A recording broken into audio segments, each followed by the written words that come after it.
Olá, seja muito bem-vindo ao nosso nono e último episódio da série As 70 Semanas de Daniel. Ao longo deste episódio, nós vimos que Daniel entendeu pelos livros que o número de anos que deveriam durar as assolações de Israel eram de 70 anos. Então, Daniel faz uma oração. Vimos também um panorama do livro de Daniel, que é dividido em dois grandes blocos. O primeiro bloco contendo fatos históricos, mas inserido neste primeiro bloco, o capítulo 2, que traz profecias. E o segundo bloco, que é um bloco carregado de profecias. E o livro de Daniel, a sua posição no cânon hebraico é entre os escritos. Lembrando que o cânon hebraico é dividido em leis, profetas e escritos. E o Daniel não está entre os profetas, mas está entre os escritos, o que chama muito a nossa atenção.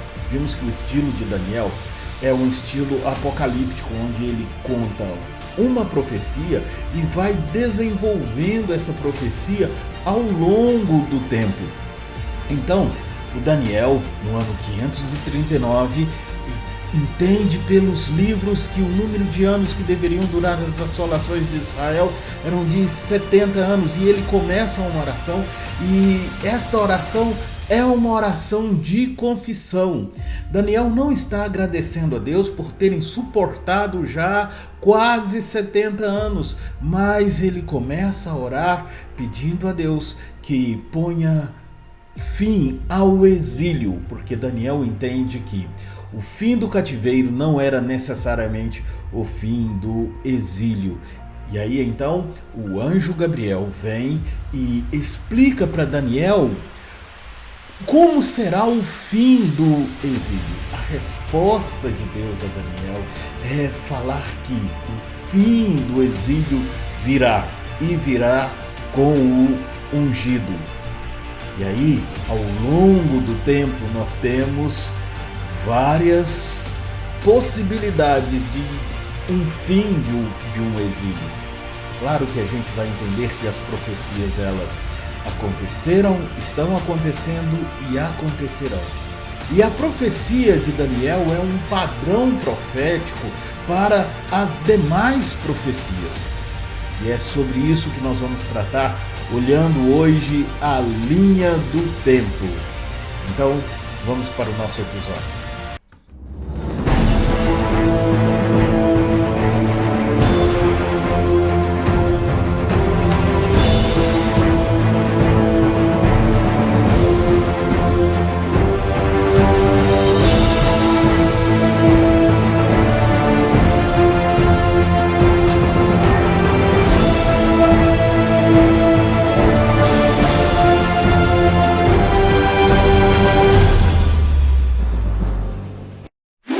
Muito bem, o nosso foco hoje serão os versículos de 25 a 27 do capítulo 9 do livro de Daniel. E é exatamente o momento em que nós vamos ver essa questão da linha do tempo. Como essa profecia se cumpriu e foi se cumprindo ao longo do tempo, ao longo dos anos. Então, vamos olhar aqui o livro de Daniel, ou Daniel capítulo 9, traz o entendimento de Daniel de que o cativeiro estava chegando ao fim. Mas o fim do cativeiro não era necessariamente o fim do exílio. E exatamente é isso que Daniel vai pedir, para que Deus ponha fim ao exílio. E então, nós temos a partir do versículo 25, ou do 25 ao 27, que são os últimos versículos do livro de Daniel, o seguinte: saiba e entenda isto, desde que foi dada a ordem para restaurar e para edificar Jerusalém, até a vinda do ungido, o príncipe, haverá 7 semanas e 62 semanas. As ruas e as muralhas serão reconstruídas, mas será em tempos de muita angústia. Depois das 62 semanas, o ungido será morto e não terá nada. O povo de um príncipe que há de vir destruirá a cidade e o santuário. O seu fim virá como uma inundação. Até o fim haverá guerra e desolações foram determinadas. Ele fará firme aliança com muitos por uma semana. Na metade da semana fará cessar o sacrifício e a oferta de cereais. Sobre a asa das abominações virá aquele que causa desolação, até que a destruição que está determinada seja derramada sobre ele. Bom, algumas coisas muito importantes aqui, olhando para o próprio contexto do capítulo. Daniel está querendo entender a visão e ele ora pedindo o fim do exílio. Então, o anjo Gabriel vem para fazer Daniel entender. E o anjo, na sua explicação, por algumas vezes ele vai dizer: Daniel, entenda, Daniel, entenda. É como se ele estivesse dizendo assim: Daniel, preste atenção, preste atenção. Não se esqueça desse detalhe aqui do texto. Mas vamos seguir. O anjo vai dizer para Daniel o seguinte: desde que foi dada a ordem. E aí a questão é: que ordem é esta? Nós vimos em episódios anteriores que essa ordem pode ter sido a ordem de Ciro, quando ele determina que o povo deveria voltar para Jerusalém para reconstruir o templo, ou essa ordem poderia ser dada por Deus. E Deus determinou que Ciro, moveu o coração de Ciro. E aí nós analisamos aí o texto lá de 2 Crônicas, capítulo 36. Bom, essa pode ser a ordem, mas existem algumas coisas interessantes aqui, nessa questão da ordem dada. O versículo 23 do capítulo 9 vai falar o seguinte: no princípio das tuas súplicas saiu a ordem. Foi no princípio, quando você começou a orar, Daniel, saiu a ordem. E que ordem era essa? Que ordem é esta que saiu no princípio das súplicas de Daniel? Nós vamos ver isso hoje. Só que o anjo vai explicar o seguinte: essa ordem não é para a edificação do templo, mas para a restauração da cidade de Jerusalém. Olha só, para restaurar e para edificar Jerusalém. E se você olhar o final do versículo 25, vai dizer assim: as ruas e as muralhas serão reconstruídas, mas será um tempo de muita angústia. Ele não menciona aqui a reconstrução do templo. Em momento nenhum, o Gabriel vai dizer assim: olha, a reconstrução do templo e da cidade será em tempo de muita angústia. Mas ele diz que as ruas e as muralhas serão reconstruídas. E elas serão reconstruídas em tempo de muita angústia. Guarde isso também, ok? Bom, lá em 2 Crônicas, capítulo 36, nós temos o decreto de Ciro.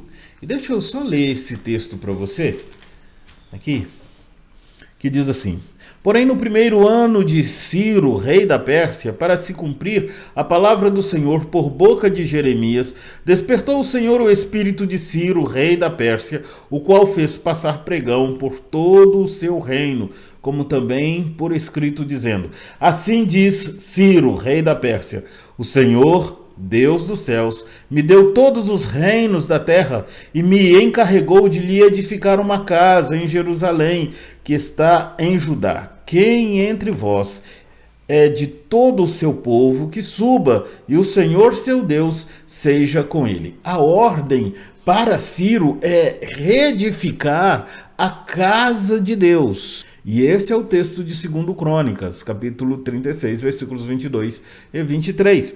E o Esdras vai citar esse texto logo no primeiro capítulo do seu livro. Lembrando que Esdras vem bem depois. Então, a ordem é para a reedificação do templo.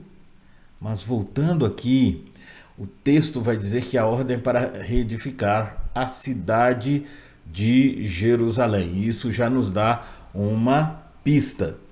Tá. Então nós temos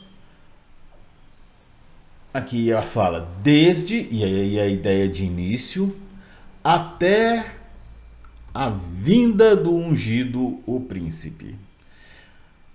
O que isso está delimitando? Isso está delimitando um bloco dentro dessa explicação. Desde, e aí da ideia de início, até dando a ideia de fim de um bloco. E o que acontece nesse bloco? Qual é o tempo, qual é o período desse bloco? Esse bloco, ele é composto de 7 semanas e 62 semanas. Desde que foi dada a ordem para restaurar e para edificar Jerusalém, até a vinda do ungido, o príncipe, haverá 7 semanas e 62 semanas. Nesse período, as ruas e as muralhas serão reconstruídas, mas será um tempo de muita angústia. 7 semanas mais 62 semanas não equivalem a 69 semanas. Isso a gente precisa entender aqui no texto.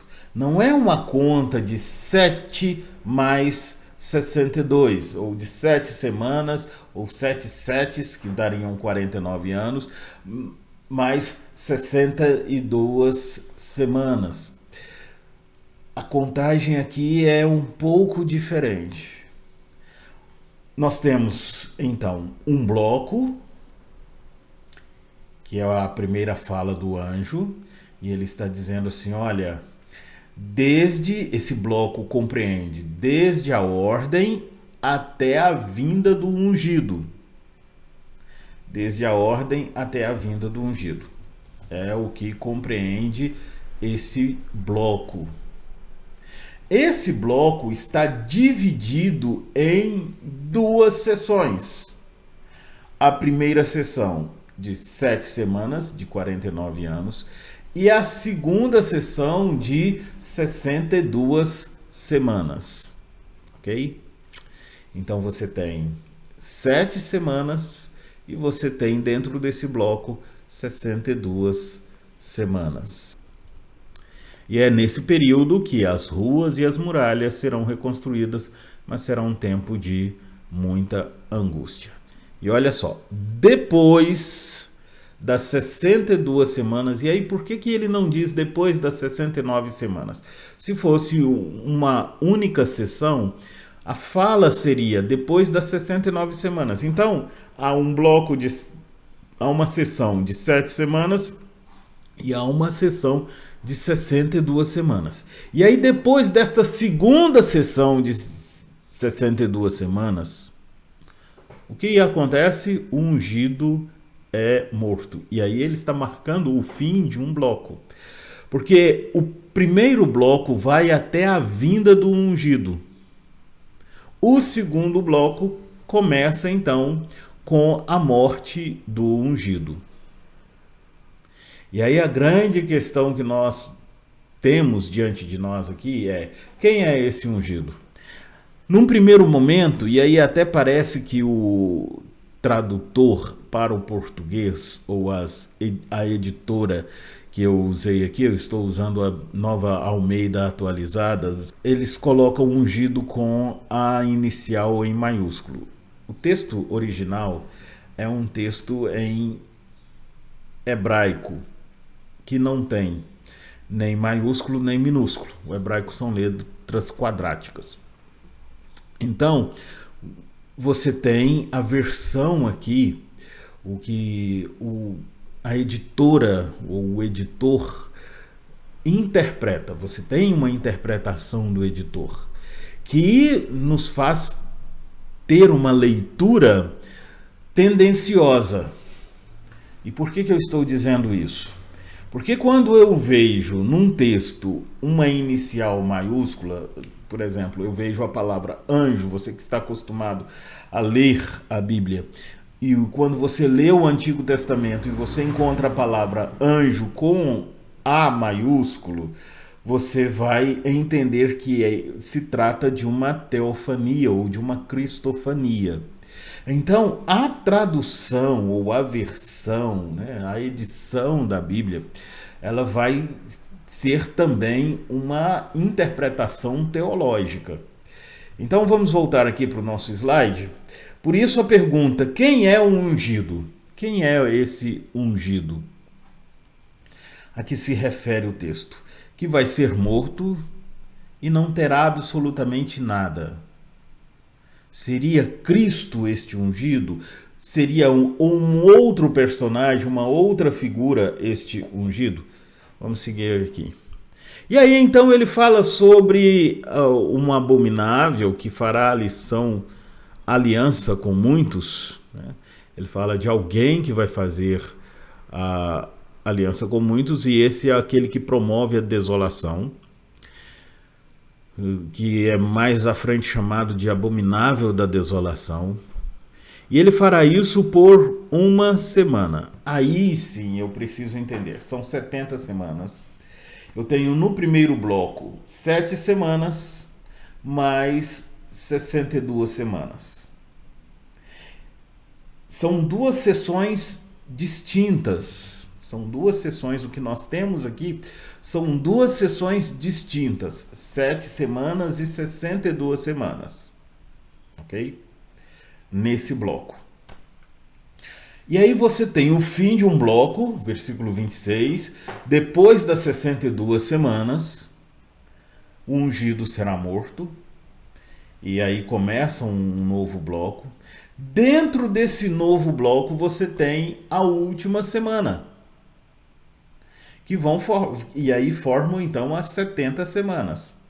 Dentro desse último bloco você tem a última semana, e nesta última semana, você encontra então aquele que vai fazer aliança com muitos, e ele vai fazer isso por uma semana.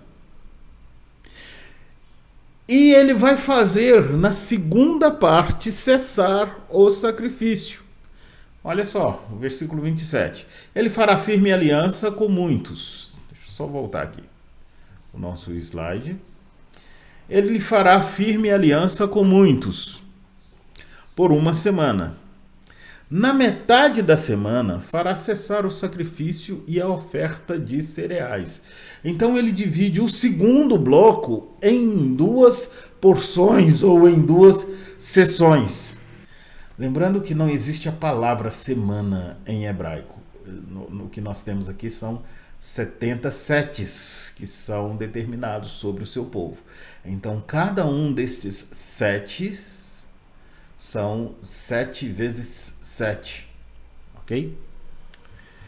Então, vamos continuar aqui. Ele vai fazer isso até que a destruição que está determinada seja derramada sobre ele. E aí Daniel vai seguir o mesmo padrão dos capítulos anteriores. No capítulo 2, versículo 44, Daniel, interpretando o sonho de Nabucodonosor, vai falar sobre a rocha, a pedra que desce, que é cortada sem auxílio de mãos, e que desce e que então destrói a estátua. No capítulo 7, os versículos 21 e 22, o chifrinho recebe poder para lutar contra os santos e vencê-los, até que o ancião de dias põe fim nisso. Então Daniel vai mostrar aqui uma sequência, um padrão na sua apresentação, na sua fala. O capítulo 9, então, vai mostrar que esse que fará aliança com muitos e vai fazer cessar o sacrifício, ele receberá então uma punição. Claro que existe uma linha de interpretação desse texto que diz que este que faz cessar o sacrifício é o próprio Cristo.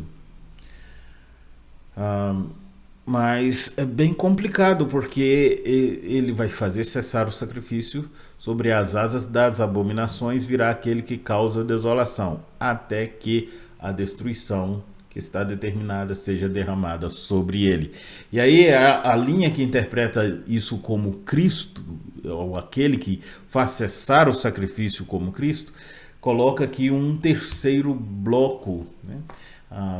Dizendo, olha, ele vai fazer aliança com muitos, veio Jesus e ele renova a aliança, ele inaugura o período de uma nova aliança, e ele faz cessar o sacrifício porque em Cristo, os sacrifícios perdem o sentido. Completamente. Os sacrifícios perdem o sentido. E aí, então, você tem um novo bloco com aquele que vai trazer abominação, que é o abominável da desolação. E é sobre este que vai cair, então, o sacrifício. Ou vai cair a destruição que está determinada, ou a ira de Deus.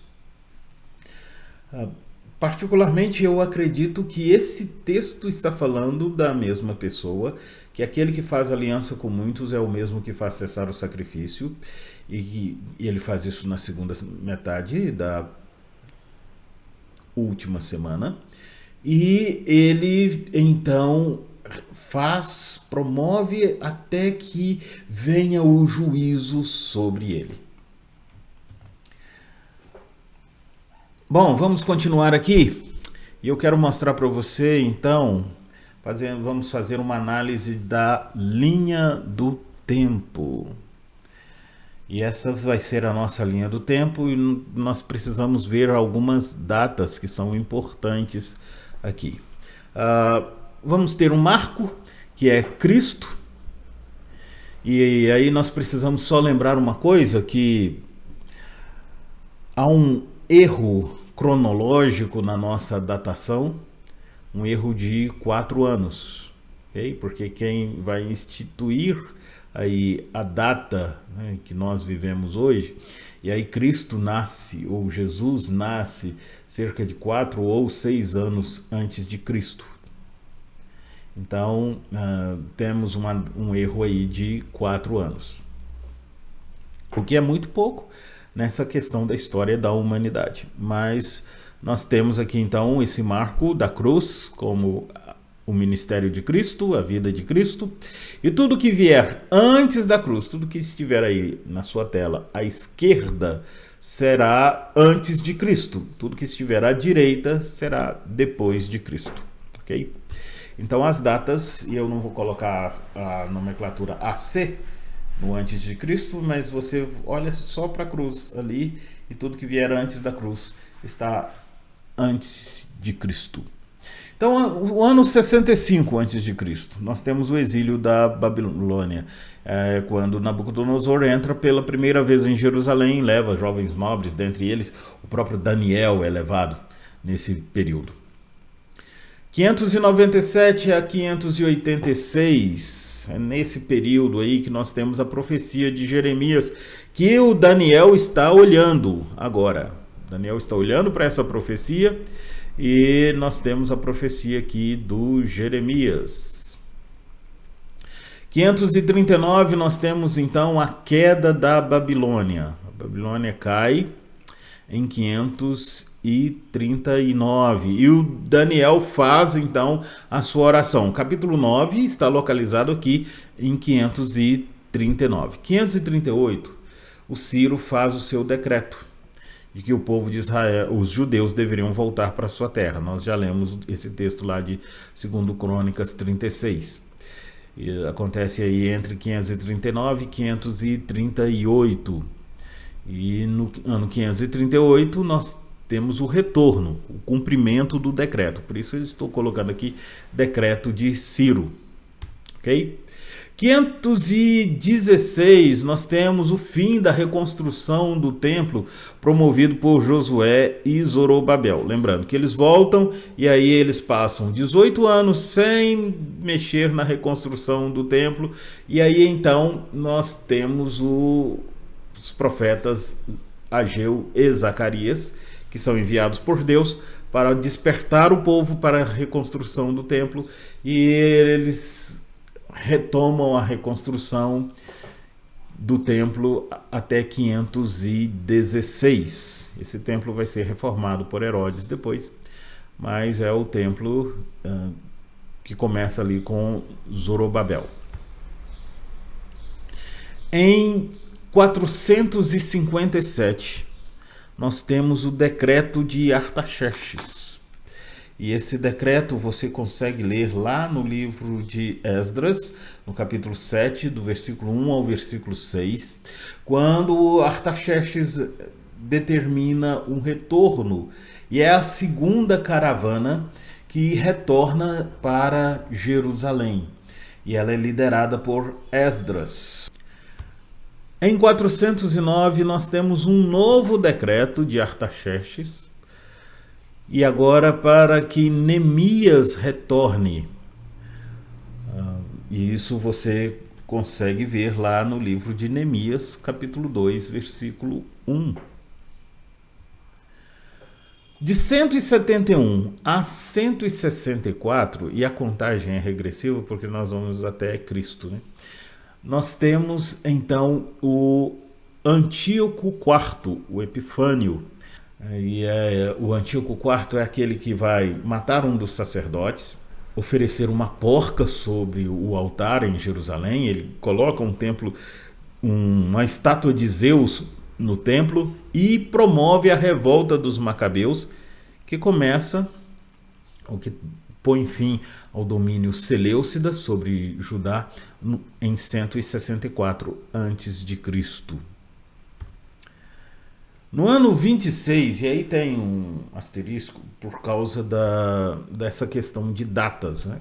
No ano 26, aproximadamente entre o ano 26 e o ano 27, nós temos o início do ministério de Jesus. Jesus aos 30 anos, e aí ele é batizado por João Batista, e nós temos aí o início do ministério de Jesus. No ano 29 ou ano 30, nós temos então a morte de Jesus. No ano 32 ou 33, nós temos então o ministério aos gentios. É o período da conversão de Saulo, e ele vai então para os gentios. No ano 60, nós temos a rebelião dos judeus, liderada pelos zelotes contra os romanos, e isso vai fazer com que a Palestina, que não tem esse nome ainda, né, de Palestina, esse nome só vem depois com o imperador Adriano, mas vai fazer com que aquela região ali da Judéia se torne um pavio de pólvora. E Tito é enviado para conter a revolta, e aí no ano 70 o exército de Tito destrói o templo. Nós temos a destruição aí do templo no ano 70. Essa é a nossa linha do tempo. Por que essas datas? Essas datas, todos os bons teólogos comentando Daniel 9 vão olhar para essas datas. Bom, uma coisa que é importante a gente perceber é que o Gabriel vai mencionar a questão da ordem. A palavra que é traduzida para a gente na maioria das versões como ordem é palavra ou decreto. E você tem alguns decretos ao longo da história. Vamos ver aqui. Você tem o decreto de Ciro, em 538. Você tem o decreto de Artaxerxes para Esdras, para a reconstrução da cidade.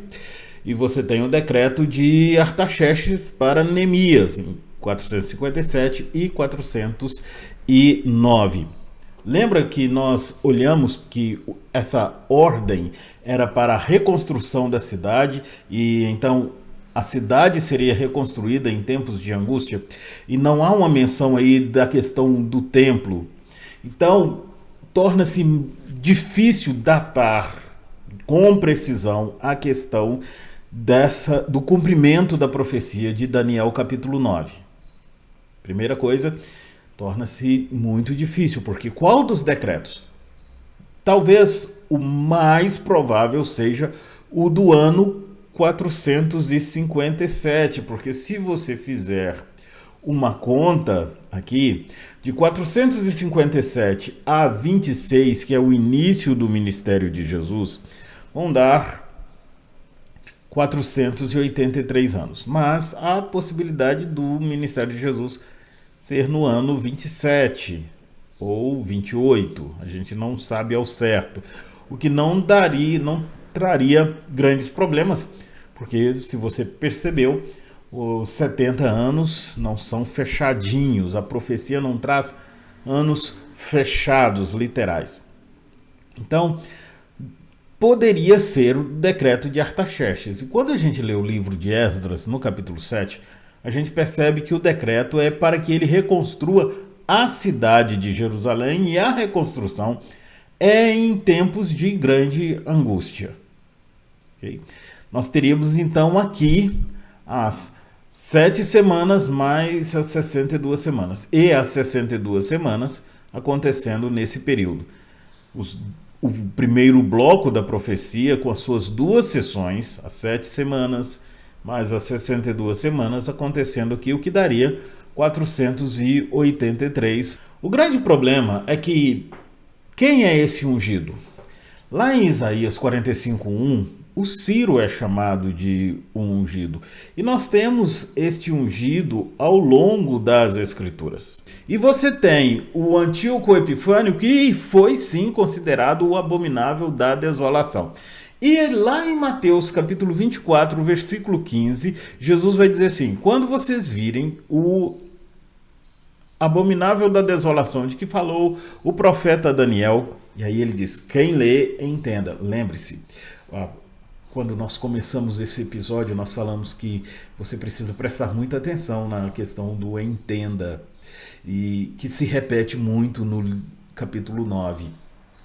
E no próprio livro de Daniel, na parte profética, Daniel está sempre querendo entender. E aí vem Jesus e diz assim, olha, quando vocês virem o abominável da desolação de que falaram o profeta Daniel, quem lê, olha como começa o capítulo 9, eu entendi pelos livros, eu li, e entenda, eu entendi quando eu li. E vem Jesus e diz assim, entenda. Isso nos faz entender que esse abominável da desolação, sim, foi o Antíoco. O ungido foi Ciro, e nós tivemos outros ungidos depois, mas todos eles eram tipos de Cristo que apontavam para o antítipo, que é o próprio Cristo. E essa é uma fala muito comum em teologia bíblica, né? O tipo e antítipo. Tipo é aquela figura que aponta para... Por exemplo, a arca é um tipo de Cristo, porque ela salva, e ela salva da ira de Deus. E aí nós vamos para o Novo Testamento, e Paulo escrevendo aos Tessalonicenses, ele vai dizer que Cristo é aquele que nos salva da ira vindoura. E como eu sou salvo da ira vindoura? Estando escondido dentro de Cristo, assim como Noé esteve dentro da arca. Os episódios do Êxodo, e quando você lê o livro de Mateus, o início do livro de Mateus é um reflexo do próprio início de Êxodo. Você tem a matança das crianças em Mateus, e você tem também em Êxodo, você tem nascimento em Mateus, e em Êxodo você tem um libertador que vai para o deserto, que é o Moisés, e você tem no nascimento de Jesus, lá em Mateus capítulo 4, indo para o deserto. Você tem o povo sendo levado para o deserto, e antes de chegar no Sinai, eles são tentados 3 vezes. E você tem Mateus 4, onde são apresentadas as 3 tentações a Jesus. O pão, o ser reconhecido e o mundo. E todas elas Jesus usa, curiosamente, Deuteronômio, os capítulos 6 e 8, para responder a Satanás. Ele só usa esses dois textos. E o Mateus, então, ele está replicando, porque todos esses eventos eram tipos que apontavam para o antítipo, que era Cristo. O que nós temos aqui nessa linha do tempo? Tipos que apontam para o antítipo, que é Cristo. E para o final da história. Porque as 70 semanas não falam apenas de um tempo que passou, e aí preteristas moderados vão dizer que as 70 semanas já se cumpriram até Antíoco, mas você percebe um padrão profético. E aí os preteristas, mesmo os preteristas, vão afirmar que a última semana tornou-se um padrão profético para o futuro. Eu acredito que as 70 semanas são o padrão profético. Elas mantêm o padrão profético, e aí você percebe o Daniel mantendo sempre um padrão e falando sobre os reinos dos homens e o reino de Deus.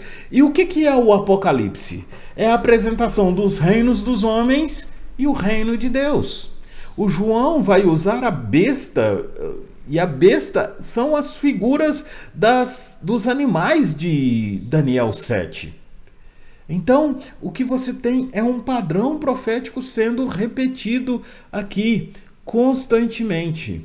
Por isso, não dá para a gente dizer que as profecias elas se cumpriram e pronto, chegou ao fim. O que nós temos é, na verdade, um cumprimento profético que vai acontecendo e que vai se intensificando, como as dores de parto, que começam e elas são as mesmas dores, mas elas vão intensificando até o nascimento. Assim é a escatologia, ela vai se intensificando até o seu cumprimento. O que as 70 semanas nos ensinam? As 70 semanas nos ensinam que Deus está controlando a história. E ao longo do tempo, apesar dos antíocos, deixa eu só voltar aqui no slide para ficar mais claro, apesar dos antíocos, dos anticristos que surgem, Deus sempre conduzirá corações, mesmo de ímpios, para que eles cumpram a sua vontade em favor do seu povo.